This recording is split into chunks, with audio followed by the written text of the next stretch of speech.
our foam roller sequence. The foam roller we're using to help release tension in the muscles and get rid of knots. All the postural stress that we encounter is going to cause knots in our muscles. If we just try and straight up get into exercising and stretching, there's a good chance we're making those knots tighter.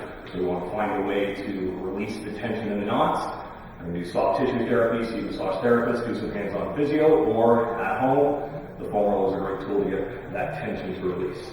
So we're going to start very simply, walking ourselves out to the top of our shoulders. We're going to allow our head to rest in our hands. I'm not using my neck muscles to support my head. Let everything relax. And we're just going to roll up from our shoulders to the base of the rib cage, keeping our spine parallel to the floor.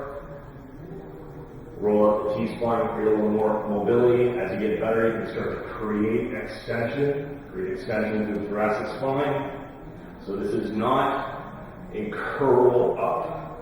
We're just trying to create mobility of the thoracic spine to extension, keeping my spine parallel to the floor or a little extended. We're going to seat on the roller. We're going to move down to our glutes. I'm going to take one foot, put it across my knee. That same side, I'm going to rotate down on my hand, walk my leg in a little bit so I feel a little bit of a stretch on my glute. And then we're going to roll over basically the area from our back pocket, 4 or 5 passes down the outside of the hip.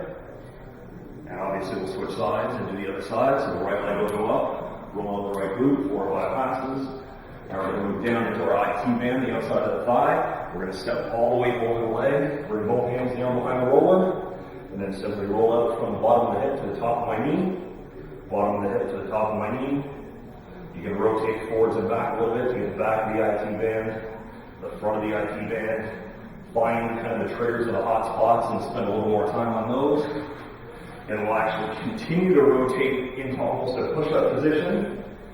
So now we're down in a push-up position. I'm going to roll from the top of my knee to the bottom of my hip and get my entire quad. I can rotate down a little bit, out a little bit to get the medial and outside part of the quad. And then once I've done that 4 or 5 times, now I'm going to drop even further to the crest of my hip and actually roll over the area covered by my front pocket to get my hip flexors.